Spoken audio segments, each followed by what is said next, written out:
High friends welcome to my channel Uma's simple किचेने सबाइके अनेक अनेक स्वागत। आशा करी तोमरा सबाई भालो आछो, आमिओ खूब भालो आछि।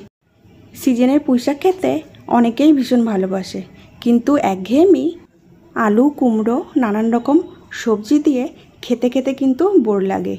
सेई कारणेई कोनो रकम सब्जी छाड़ा शुधुमात्र पुঁইশাকের रेसिपि आमी तोमादेर संगे शेयर करते चले एसेछि। आजके आमार रेसिपि सर्षे दिए पुঁইশাকের चচ্চড়ি।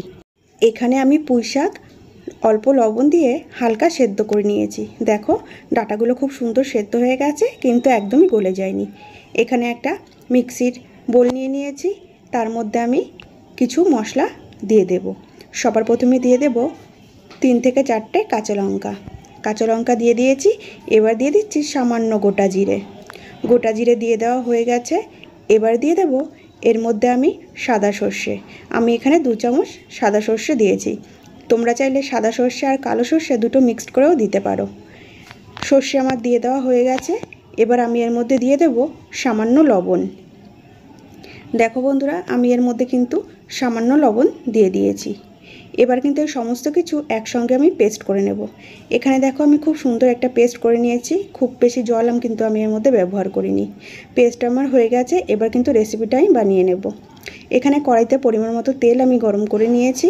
এবার তেলের মধ্যে দিয়ে দেব 5 ফোড়ন আর 2টো টুকরো করে নেওয়া শুকনো লঙ্কা। সমস্ত গোটা মশলাগুলো আমার ভেজে নেওয়া হয়ে গেছে। এবার যে পুঁইশাকটা আমি সেদ্ধ করে রেখেছিলাম, সেদ্ধ করে জল ঝরিয়ে রেখেছিলাম, সেই পুঁইশাকটা কিন্তু আমি তেলের মধ্যে দিয়ে দিয়েছি। এবার আমি পুঁইশাকটাকে হালকা করে ভেজে নেব। এখানে আমি তেলের মধ্যে সবার প্রথমে পুঁইশাকটাকে ভেজে নিচ্ছি। দেখো বেশ কিছুক্ষণ নাড়িয়ে চাড়িয়ে নিয়েছি। এবার আমি এর মধ্যে দিয়ে দেব কিছু গুঁড়ো মশলা। সবার প্রথমে আমি দিয়ে দিচ্ছি সামান্য লবণ।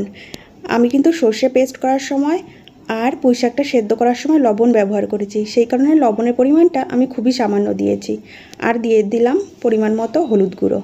এবার আমি লবণ আর হলুদ দিয়ে পুঁইশাকটাকে আরও কিছুক্ষণ আমি ভেজে নেব বা নাড়িয়ে চাড়িয়ে নেব। দেখো পুঁইশাকটাকে আমি খুব ভালো করে নাড়িয়ে চাড়িয়ে নিচ্ছি, যাতে করে পুঁইশাকের মধ্যে সামান্য যে জলটুকু আছে সেটাও শুকিয়ে যায়। খুব ভালো করে আমার ভেজে নেওয়া হয়ে গেছে। দেখো পুঁইশাক থেকে তেল ছাড়তে শুরু করে দিয়েছে। এবার আমি এর মধ্যে দিয়ে দেব সামান্য আদার পেস্ট। এখানে আমি খুবই সামান্য আদার পেস্ট ব্যবহার করেছি, যেহেতু নিরামিষ শাক সবজির মধ্যে একটু আদা আর জিরের গুঁড়ো না দিলে একদমই খেতে ভালো লাগে না। দেখো আদাটা কিন্তু আমি খুব ভালো করে মিশিয়ে নিয়েছি। আর আদা দেওয়ার পরে আমি বেশ কিছুক্ষণ ভেজেও নিয়েছি, যাতে করে আদার গন্ধটা একদমই না থাকে। এবার আমি যে মশলাটা পেস্ট করেছিলাম সেটা দিয়ে দেব। এখানে সর্ষে, কাঁচা লঙ্কা আর সামান্য গোটা জিরে আছে। সমস্ত পেস্ট করা মশলা আমি দিয়ে দিয়েছি। আর মশলার বাটিটা ধুয়ে সামান্য জল দিয়েছি। আমি কিন্তু এই রেসিপিটার মধ্যে কোনো রকম জলের ব্যবহার করব না। আর দিয়ে দিলাম সামান্য চিনি। চিনি দিয়ে দেওয়ার পরে খুব ভালো করে চিনি আর সমস্ত মশলা খুব ভালো করে দেখো আমি শাকের সঙ্গে মিশিয়ে নিচ্ছি। খুব ভালো করে এখানে আমার সর্ষে বাটা আর চিনি মিশিয়ে নেওয়া হয়ে গেছে। এবার আমি 2 থেকে 3 মিনিট খুব ভালো করে কষিয়ে নেব। তোমাদের যদি আজকের আমার সর্ষে বাটা দিয়ে পুঁইশাকের রেসিপিটি ভালো লেগে থাকে, লাইক করবে, শেয়ার করবে আর কমেন্ট করে জানাবে রেসিপিটি কেমন হয়েছে। আর আমার চ্যানেলে নতুন নতুন ভিডিও পেতে হলে অবশ্যই আমার চ্যানেলটিকে সাবস্ক্রাইব করবে।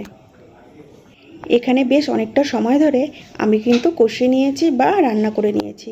পুঁইশাকের থেকে দেখো খুব সুন্দর তেল ছাড়তে শুরু করে দিয়েছে। এবার আমি লো ফ্লেমে আমি কিন্তু 2 মিনিটের মতো আরও রান্না করে নেব। দেখো এখানে আমার পুঁইশাকটা খুব সুন্দর করে রান্না হয়ে গেছে। এবার আমি নাড়িয়ে চাড়িয়ে পুঁইশাকটাকে নামিয়ে নেব। দেখো কতটা সুন্দর দেখতে হয়েছে। খেতেও কিন্তু অসাধারণ হয় এই রেসিপিটা। কোনো রকম সবজি ছাড়া শুধুমাত্র সর্ষে বাটা দিয়ে এত সুন্দর একটা রেসিপি আমি কিন্তু রেডি করে নিয়েছি। এবার তোমাদেরকে আমি পরিবেশন করে দেখিয়ে দেবো। এখানে দেখো একটা প্লেটের মধ্যে আমি সার্ভ করে নিয়েছি। কত সুন্দর দেখতে হয়েছে আর কালারটাও কিন্তু দারুণ এসেছে। খেতেও দুর্দান্ত হয়। আজকের মতো ভিডিওটি আমি এখানেই শেষ করছি। আবারও দেখা হবে নতুন কোনো রেসিপির সাথে। সবাই ভালো থাকবে, সুস্থ থাকবে। সম্পূর্ণ ভিডিওটি দেখার জন্য থ্যাংক ইউ।